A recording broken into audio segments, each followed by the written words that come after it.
Hi, I'm Deidre Jordan, and I'm with Vader Down. Today we are featuring a good friend of mine, Dr. Maria Rodriguez. She is the Chief Clinical Officer of Radiology for Envision Healthcare. Maria and I actually met when we were getting our executive MBA together at the University of Miami. We quickly became study buddies and did several projects together. And then also worked together during our time at Envision Healthcare. She's been a role model for myself, and she truly is one of a kind. So I'm hoping you'll see why today in our interview. So Maria, welcome, and thanks for joining us. So let's just start by getting to know you a little bit. If you could give us an overview of your career and tell us what your climb to your current position looked like. Well, thanks for having me. I think this is a great cause. So I'm excited to be able to contribute and to discuss what women in medicine and radiology and in business can do. So I'll just tell you a little bit. We'll go back to, I always wanted to be a physician. I wanted to be a physician because I was a good student. And my dad was a physician, and my dad never had any sons, so I was his oldest boy. And so he always loved what he did and was always happy when he came home from work. So I wanted to imitate that, right? So from the time I can remember, I wanted to be a doctor, just like him. And so that was my goal in life, to go to medical school. And, I was fortunate to do that. I went to Tulane Medical School, where I spent 4 great years. And then after that, I started doing internal medicine at Jackson Memorial Hospital. And when I was in the middle of internal medicine, my dad's a radiologist, and he said, why don't you, do some work on the side in radiology. So I did, and I switched. And so I started doing my residency, and during my residency, I was just tugging along, and I became chief resident. And then and it was really hard work. I remember one of my professors saying, Maria, you're always going to be, running things. Because I used to tell him, after this year, I'm never again, taking care of people and doing schedules. But he said, you're going to be running things. And so when I finished my residency, I did a fellowship, and I was chief fellow. I guess because I was always organized and sort of got along with everybody and saw everyone's perspectives. And so in the last year of my fellowship, I had a job already lined up with a group in South Florida. And, one of the former residents called me because he wanted to offer my fellow a job. And I said, hey, why don't I interview? And I was going into a group that was half academic, half private practice. And this other group that called was purely private practice. So I went to the interview, and I loved it, and they offered me the job, and I took it. And, when I started working with this group, again, I became sort of the person that did the schedule. From here to there, I became managing partner, along with, 2 other individuals in the group. And somewhere down the line, we sold our group we were really big, and we grew quite a lot. In the group, I used to not only do the administrative part, but I used to do the startups. So whenever we went to a new place, I would go and, put it together. And when it was put together, then I would go on to the next place, because that's what I like doing. I like doing projects, and I like challenges. And so then we sold our group to a large organization that was private equity owned. And when we did that, there was no radiology in that organization. So again, everyone in the group sat down and said, who wants to be, running this thing at the administrative level? And I had no administrative experience and no business experience, but I said, I'll do it. And so they said, okay, great, you do it. And so there I went, and I started doing something different. So when I started that, I was actually chief at 2 facilities, doing clinical, and then I was doing the business side too, which was basically educating the organization on what they needed to do to run the business. And then after that, in the organization went through, that's the organization that you, Deidre, and I worked together before we did our MBA. The organization went through several iterations of the business.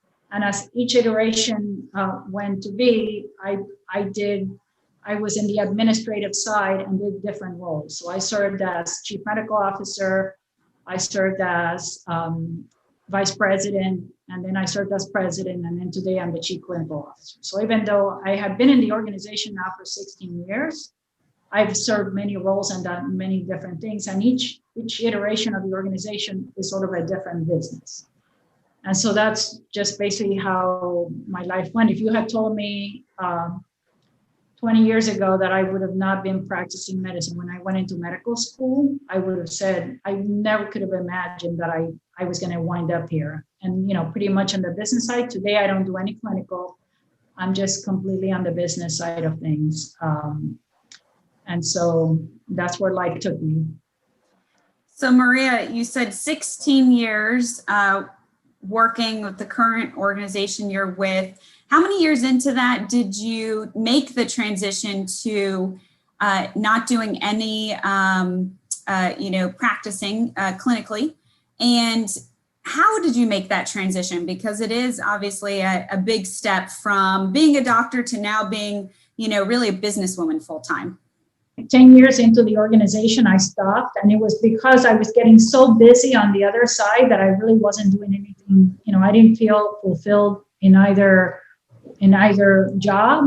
I felt like, when I was with the patients, I was getting calls and emails and, sort of trying to run the business side and vice versa. And so I had to make a decision, and it was a really tough decision because I really love being a doctor. It was like what I wanted to do my entire life. I did it because it showed me like a completely aspect of myself and, of life and the world, and so it was, I think that for every physician, that moment when they step aside and maybe do, and for everybody, like in my medical school, for example, I remember a third of my class was on a second career. And I remember back then thinking, gosh, why would anyone go to medical school after having been, whatever, doctor, lawyer, researcher? That's crazy. But you know what? Life takes you in different directions. And, what you think you're going you think you're going to do something for your entire life, and it's not true. I would say it's not true for most people. And so it was a tough decision, but I felt, comfortable making it. And, it took me in a completely different path, and, I've learned so much and grown so much because of it. Now, having been on both sides, working full-time clinical and now working full-time really on the business side, do you have a preference for one of them? If medicine was just pure medicine, meaning physician-patient relationship or just a pure science, that is my love. However, this is a lot more challenging, seeing, both aspects and it's just as important, because if you don't have this, the other one, can't work appropriately. So I would say, being a doctor, just a pure doctor, I would prefer that, but that is not reality, right? So, we need to interact with lots of different, insurance companies, other doctors, other specialties, business, economics. And so, this is a lot more challenging. So this was like an unexpected challenge in the second part of my professional life. So something else unique about your story is that you also have worked with your husband. So tell us, how did you start working with your husband, and what was that like? So my husband was a phone call that went to my fellowship, offering my attending a job. Only at the time, I never thought that he would be my husband, because I didn't even really like him. as a person, So, but he's he's a lot of fun to be around. And when he offered me the job, I was the first woman in the organization, so I was surrounded by all these men that were typical men, but all of a sudden I arrived and I wasn't, the stereotypical woman that they were used to, I guess, because I worked just as hard as they did. We have fun together, we had a very professional environment and they felt comfortable around me. And, I will say that my husband, we didn't start dating until years later after we were working together, but he really, he really treated me very, very equal to everybody else. And he kept giving me tasks. And I kept doing the tasks, and so he kept promoting me in the tasks. And so, I have to say that, and he's someone that takes you to the edge. Like, he pushes you over the edge, and you either sink or swim. So there were a lot of people that worked in the organization that never made it, but those of us that did, we were really empowered to be very successful, because he really did that. He's a great mentor for not just me, but for everybody. As long as, he knew that you were motivated and you wanted to work hard. And so, I never felt like I was, second in any way to anyone in the organization. And, I had every opportunity. So that I have to thank him for, because he does that with everybody. His family, his kids, with everyone. So, and we had a lot of fun working together. So, as opposed to, and, we were in the same organization, but we were not next to each other. We were working in different hospitals or whatever, but it was really, for him and I, it's really been a good partnership, and a lot of respect for one another, professionally. Yeah. That's very hard to find. And so definitely one of a kind. And I can attest, another great role model, and always am laughing and having a great time. I think he had a very strong relationship. He had a very strong mother. And I think he had a lot of respect for his mom. And he has really a good, a lot of respect for women in general. In the workplace and off the workplace. And I think that's been something he passes on to his kids too. It's really important. So today you currently are not working side by side with him. So how did you two decide to go separate paths? So, when one of the iterations of the company, when it became public, he basically, left the organization, because he did not want to have he did not want to continue to have the bosses that were in the organization at the time. So he went and pursued other endeavors, and I stayed behind because I thought I could really grow in the new role. Now, that was difficult because he wanted me to go with him. And so I would say for like 6 months to a year, we went through a difficult time for the first time ever, in our personal and professional lives, because I refused to go. I wanted to try, after having worked with him so long, I wanted to try to do it on my own and sort of see where I could go. And he was not accepting of that. So it was hard. But eventually, we both sort of found our new ground, and we found common ground in the middle. And, we were able to discuss, each other's challenges and successes outside of, that comfort that we had. So yeah, that was not easy. I was fine with him leaving and doing something else, but he wasn't fine with me, letting go. So, that was a challenge. Going back to just advice to young women today that are looking into potentially wanting to go to medical school, becoming a clinician, or even your daughter. You have a daughter that's about to go to college.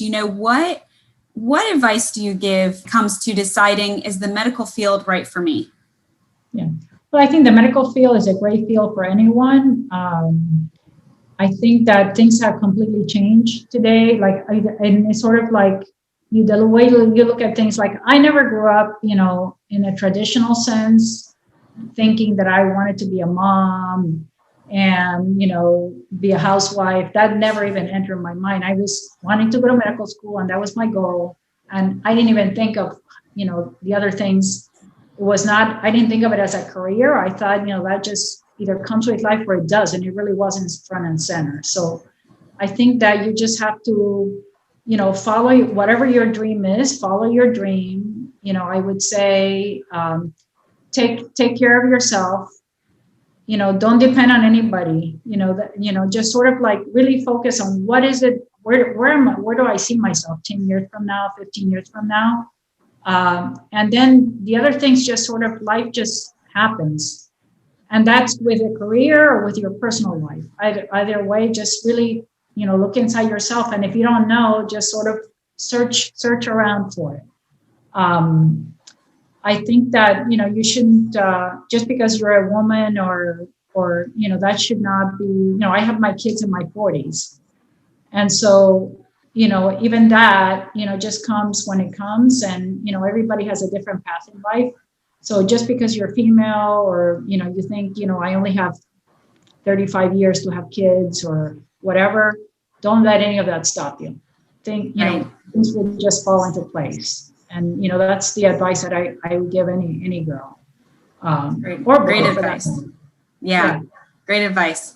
I think you've told me that sometime along the way too, because I think we definitely all feel the pressure of, gosh, I want to grow my career, but there's this time clock of how do you fit having kids and a family into it, right? And the kids, like my kids, I was a physician when I had them. I know that this is crazy, but I went back to work with my son. I had him on a Friday, and Monday I was at work. And my daughter, I took a week off. And that's what I wanted to do. And so it's okay. I have family around, and the kids were taken care of. And that is what I wanted to do. So if somebody wants to stay home for 3 months or a year, wonderful. But just because, you're female, that is not true. That doesn't have to happen. I had the support there. And, Ruben would wake up in the middle of the night with the kids. I slept. And so that's just our family. And that's the way, it should be something different for everybody. And no one should feel the pressure that you have to fall into this mold. And, I bonded with my kids, and they were used to me working always. And, they're very well actualized, normal human beings, and right. So they didn't miss out on anything just because mom was at work. And looking back on that, going back to work so quickly, you don't regret that? I don't regret that. Okay. That's what I needed to do. And so that was what I did. Yeah, that's great. So a woman in the workplace, can you share an example of a time where you experienced what I'll call the good old boy relationships at work? And how did that make you feel? So, I have worked in instances in the organization where there is that good old boy network. And honestly, I sort of, ignore it. That's just the way that I function. Is I don't get stuck on things like that. I go about my business, and I don't cater to that. I am myself. And so I just sort of observe it as, a reality. And I, again, go about my business and carry my work the way that I always have. And I find that they sort of step aside and let you do, if you're not intimidated by that, they step aside and let you do, what you do, as long as you continue to succeed. So it's something that's never really bothered me. But yes, I have been in organizations where, that is prevalent. Have you ever experienced a similar interaction or feeling around women where you truly feel there is if we were to say one day a good old girl network, do you experience that in the workplace? So I have not actually. I did work once in a place where there was a lot of female presence, but sort of like in sort of an immature, cliquish way. So I try not to the good old boy versus like the cliquish female. It can be one just as bad as the other. I think that people in our roles, it's up to us to like not reverse discriminate, and so it's just putting the best person for the role, making sure that everybody that's available out there for a role, that you really vet them, whether they're male, female, whatever they are, and take away, not have like that all female or that good old boy instance. So I think like both are just as bad, I think. Right. If you could change one thing about women in the workplace setting today, what would it be and why? More equal. I think that a lot of today things have gone, and sometimes people overreact to things, and it's gone like 360, not in the hiring and the positions, but just in the behavior. And we are condemning certain behaviors that are not, they should not be as radical as they're perceived to be, and that's taken put pressures on the workplace. So again, I think like we have a responsibility to make sure that everything is fair on both sides, and that we're not we're not like focused on extremes. So we have to be careful that we're not going to the other extreme, which can hurt us too. Because I think we still should be, everyone should be what they are, but it's okay to be feminine. It's okay to dress up. It's okay to be complimented in the right way. It's not necessarily something negative. Right. No, agree completely. Going back to just talking about your career and looking back on it, what is something that you know now that you wish you knew back when you started your career? I never knew how talented, what a go-getter I was. Like when you're young, you tend to be, shy because you're protected by your parents, or you're protected by or society at the time. Maybe today it doesn't protect us as much, but back then it was a lot more forgiving and protecting. And so even though I went for a lot of stuff, I could have gone for much more, and I feel like I could achieve things sooner had I known, really the power of like my willpower and my willingness to fail, probably, and just try new things. They sort of happened to me, but I didn't know at the time. I wasn't aware of what was going on. I just sort of jumped, and then I did. It wasn't deliberate. In other words, I think I should have been, if I had been more deliberate, I might have, actually gotten a lot more done. How far along into it do you think you realize, like, wow, I've really got some strong willpower, and I am this go-getter that wants to get out there and accomplish a lot? It was probably not until I started to work by myself. Like, I was away from the mentors, and all of a sudden I was the mentor. I was the person that people looked up to, prior to, while I worked for other, when I became my own boss, I guess I was the boss. And now I saw like that power, but that's 5 years ago. So, it took me that long to realize, fully, oh, wow, I can do this, and I can really, help and mentor others.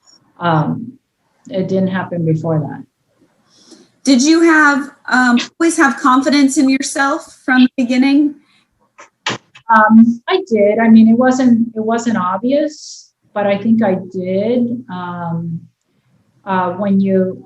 are certain things in order to achieve your goals, you have to have certain confidence. And so I always did. That I knew, like, I would just set a goal and go after it. And, I would say that there is no goal that I really set that I didn't achieve. Right. So, maybe I set goals that I knew I could achieve, but, I mean, I would give myself time and reason, it wouldn't be like, I'm going to grow, 6 feet tall. That's right. Sounds like you've had a lot of mentors and support along the way. So what's the best advice you've received during that time? The best advice I received was, don't be afraid to fail. You have to go for it. And if you fail, you'll learn from that. And even if you fail 999 times out of 1,000, but that one time you achieve your goal, that's worth it. Right. And you're never going to get there if you don't go for it. Right. So, just don't be afraid to fail, because it's not failure. Right. Well, hearing and knowing you, Maria, I feel like you probably haven't failed much, if at all, in your lifetime. So do you have an example where at least you feel like you failed that you can share with us, and how you moved on from that? Like that year period when, I had the problems with my spouse, because he wasn't ready to let me go, professionally. I feel like, perhaps if we had, it was a very awkward and difficult time, because, you have your best friend and someone you admire, and they're not, I felt like I wasn't being supported. Perhaps if we had worked through that, ahead of that, and we had not relied on each other as much, in our professional lives, that would have been better. It was just sort of taken for granted. I took for granted that, my career is going this way, and he's just going to be, super supportive of me. And he took for granted that, okay, the business is moving this way, and my team, I am part of the team, is coming fully with me. And we didn't take into account that we actually had, other personal interests, and career interests that we wanted to pursue, that had to be respected. So, I would say that was a bit of a failure, in our relationship. Thank you for sharing that with us, as we all go through challenging times. So to hear someone that's been so successful, it's helpful to hear some of the challenges you've been through and how you overcome them. How about fulfillment? As businesswomen, right, a lot of the reason we do what we do is we find it fulfilling. There may be ebbs and flows based upon our role and the organization we're working in with our fulfillment at that time. When were you most fulfilled? What position were you in, and why were you the most fulfilled at that point? Okay, I will say that I was most fulfilled when I was an intern in internal medicine at Jackson. I thought that, it sort of was the epitome of why I wanted to be a doctor. So, I really got close to people. I did a lot of really challenging things, with patients. I was exposed to a lot of suffering, and that I had to deal with and sort of work through with the patients and the families. I thought, that was all the reasons why I chose, to be a physician. And, when I look back, it was just sort of the most meaningful part of my career. Very interesting. I wouldn't have guessed that. All the way back to the beginning. Yeah, because the business aspect of it, it's fulfilling in terms that you do projects and you achieve things, and you make things better for the organization over certain groups. I've been very fulfilled by all the great people that I've worked with. I really work with some fantastic people. And we've had a lot of fun together and achieved a lot of, great work. And, even like the people that you meet along the way, it's very fulfilling to see to come in contact with so many different people. And in our organization, something else that's very fulfilling is the fact that we touch so many different aspects of the business. So it really gives you the whole 360 on the business. You're just not doing a particular thing. But I think that as far as fulfillment, that relationship with like patients that are really in pain and that exposure to that other side, we take life for granted. Everything is so, good and rosy on this side. And then you see really what's going on, those realities. I think, being able to touch those lives is most fulfilling. So Maria, for those that might be watching that say, I want to be like you, I want to rise to being a clinical business leader, what would you say are the skills that those women really need to focus on harnessing to be your role? Don't be afraid. You got to get the fear. You have to be fearless, get the fear out of the way. Don't be afraid to try new things. So just go for it. I think that things that help me, being organized, although it sounds petty, organizational skills are really helpful, especially when the world, when someone knows that you're efficient or capable, they tend to drop, the world and that, just being organized and knowing, where you're going, staying ahead of the pack, that's been very helpful for me.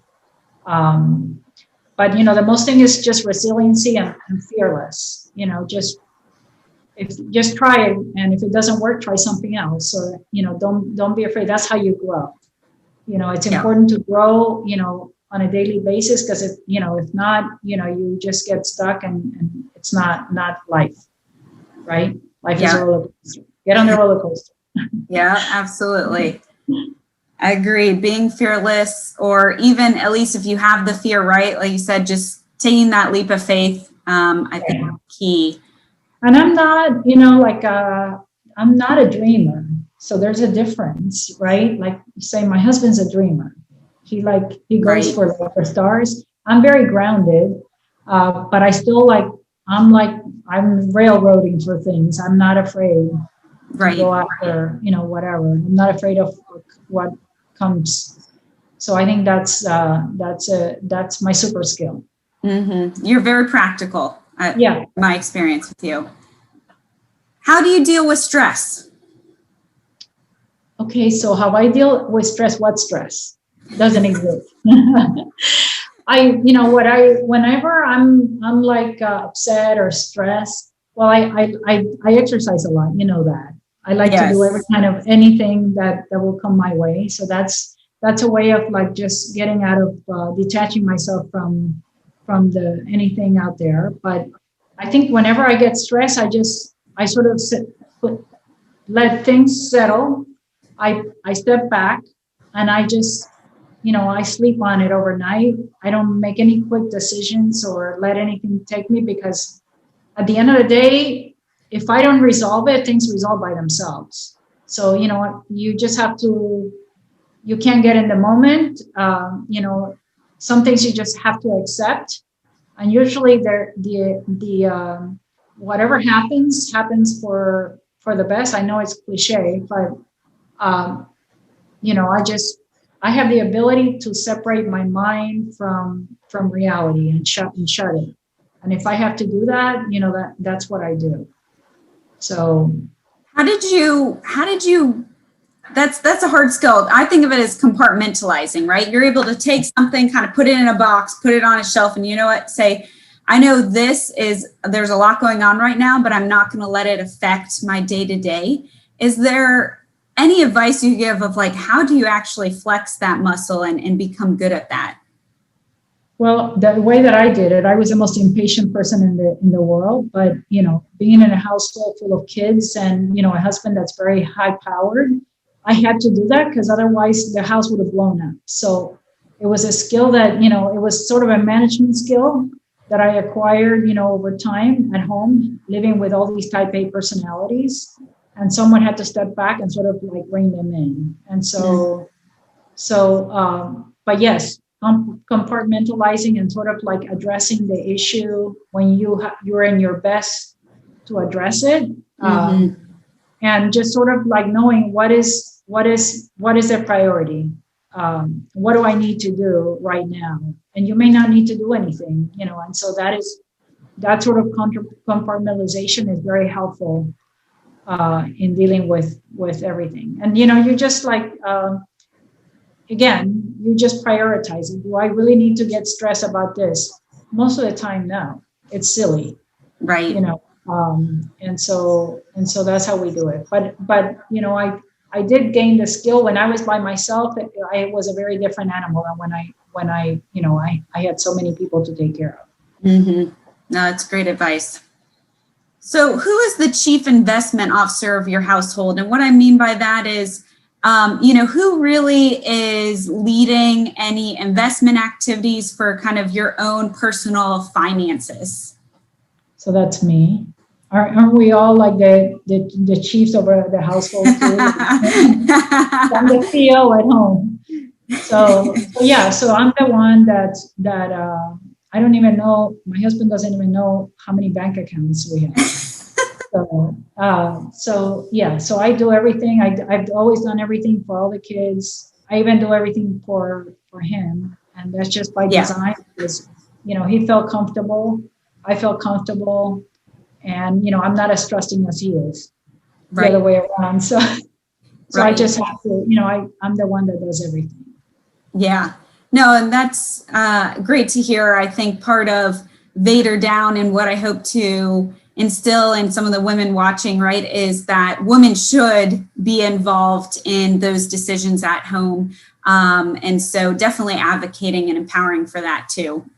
Yeah, no, and we have the whole view, and that doesn't mean like today's households are less traditional. So, not by any means, it could be shared or it could be the other way, but it should not be traditional in any way because if anything, the women have the perspective of, if you're really taking care of the children and you're working in the workplace and you take care of the home, you have all the views that maybe a traditional man would not have. So it's, so I think that's you're a better bet to do the investing and all that than someone that just has a single view. Right. So Vader Down was the name and kind of the mission for it was founded on the concept of sending the elevator back down. What does that mean to you when I say those words? At a very basic level, you start looking for, potential women that could be leaders and and that want to be leaders. And you begin to mentor them, from an early age. I mean, I was very fortunate that I had very good male mentors and I had no brothers. So my dad had no choice. Believe me, my dad is wonderful, but he grew up in a very traditional environment. And so if he had a boy, I would have pretty much been on my own. Not for any lack of love, but so I think it's, for women like that maybe don't have the male mentors, it's on us to try to bring those women up so that, we can have more women, at our level, because you and I know that there are very few and far between. Right. And, even, in medicine, they're very few and far between because they're, traditionally have been the caregivers. And so they tend to stay home and because of the, the bias that, you cannot take care of a child and work and do other things, Right.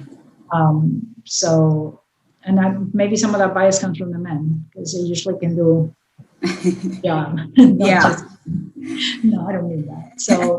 So anyway, it just means like, recognizing those women that can be in these roles and want to be in these roles and then helping them through mentor and just, chats as to, what their potential is, fulfill their potential. Yeah, completely agree. So as we come to a conclusion for your interview, if you could summarize it in just one key takeaway, if someone kind of fast forwarded to the end of it, what would it be? Just go for it. Nothing's stopping you but yourself. Amen. Go for it. In one word or phrase, what was the key to your success? Resilience. What keeps you grounded? My family. In your opinion, do you need a master's degree to rise as a healthcare executive? No. When hiring, what's the most important skill you look for? Work ethic. Is that a skill? Yeah, definitely. Yes. Yeah. What has differentiated you from other people? I think actually, being Hispanic, I think gave me opportunities, or, have people sort of notice me, just because I wasn't like the stereotype of the Hispanic. So I think that has actually, helped me. I think being a woman has helped me in my career. So I don't see it as a crutch. I see it as a benefit. Being a Hispanic woman and being able to do what all the other men or people did as well or better. I think that's given me a head start. What's your favorite book? Madame Bovary. I've never read it. You need to read it. What else do you want to accomplish professionally before you retire? Do something again, sort of like my internship, do something meaningful, work for an organization or volunteer for an organization that will do something meaningful, whether it's food banks or, homes for the homeless or, something charitable. All right. Well, that is conclusion of today's interview with Dr. Maria Rodriguez. I hope you enjoyed and really got to see how Maria is one of a kind and found some inspiration from today's message. So thank you for joining us in today's episode of Vader Down.